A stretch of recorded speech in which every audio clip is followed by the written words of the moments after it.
here's an example of a real-world situation. The Grand Canyon is a beautiful landmark, yet difficulty of finding a parking spot can detract from visitors' enjoyment. The number of Grand Canyon visitors are listed in the following table. Describe the data with a graph.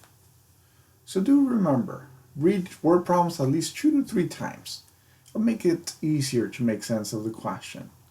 So, the Grand Canyon is a beautiful landmark, yet the difficulty of finding a parking spot can detract from visitors' enjoyment. The number of Grand Canyon visitors are listed in the following table. Describe the data with a graph. It looks like there's not much specified in here. It just gives us a rough information of what we're talking about.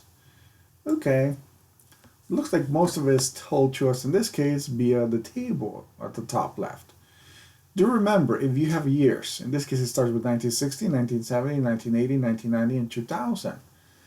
Always revisit your text to see if it started at some particular value. In the question, sometimes you have it as the starting point. If we go back to our reading, there was nothing about the starting year. In our questions, down at the bottom, predict the number of visitors for the year 2020. I don't see any starting value either for the year. So we're going to assume 1960 is the year 0. So the first thing we got to do is convert the years into singular years. That's the second table we see below that. Year 0, 10, 20, 30, and 40, representing 1960, 1970, 1980, 1990, and 2000.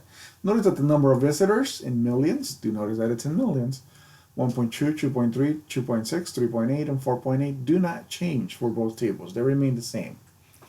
So let's start a quick sketch. Do notice how we have some marks on there for reference. So I'm going to choose increments. And it looks like for years it might be good to go with increments of tens.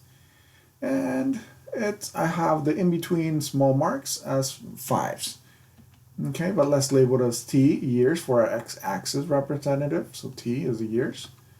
And N will be the number of visitors for our y-axis representative. So we have number of visitors, keep in mind that's in millions, and T in years. So start with 0, and then our increments 10, 20, 30, 40, 50, etc. Okay, number of visitors goes from 1.2 all the way to 4.8. So what would be good increments?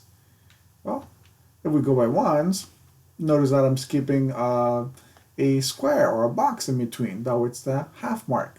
That would look like it would be a good representation. So I'm going by ones, but skipping a box. In other words, I'm going actually by halves, but I'm not putting the half marks or the half labels.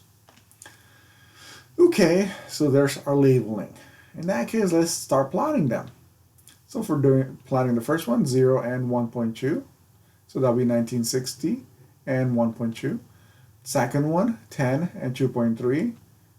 Okay, 20 and 2.6 roughly. That's a rough approximation. Do remember, this graph is gonna be as good as our approximation since we're drawing big dots in a small graph. Okay, so 30 and 3.8 and 40 and 4.8. And now let's do a line of S-fits. So there's a line of S-fits, kind of goes in the middle of most of the points. And the best selected dots, we can probably go with the first dot and the last dot if we had to calculate an equation for this. In this case, we won't calculate an equation. I'll leave it up to you. Remember, you're going to use y equals mx plus b and the slope formula to calculate the equation for your particular representation of a linear graph. Okay, so in this case, let's see, predict the number of visitors for the year 2010.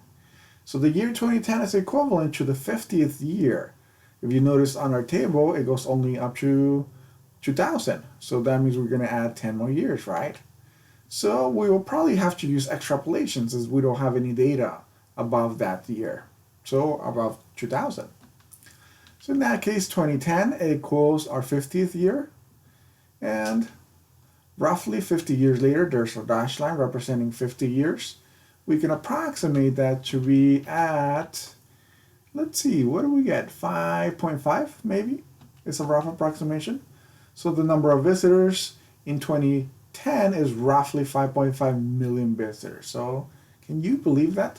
5.5 million visitors to the Grand Canyon in 2010, the year 2010. So let's not forget to circle our answer.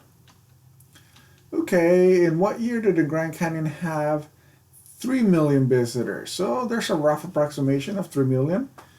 Okay, and that's the green dashed line with the green dot under. And roughly it looks like about the year 20 something. So I would say maybe 21, 22.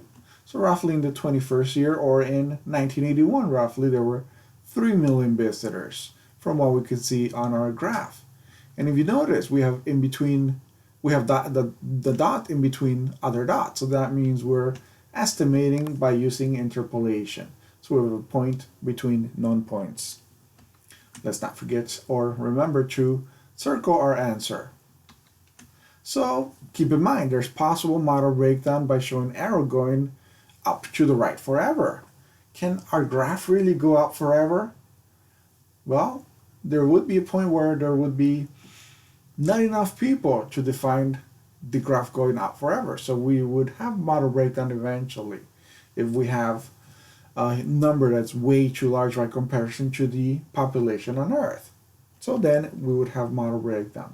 Another possibility for model breakdown is to have negative number of people. We'll visit more model breakdown in future sections.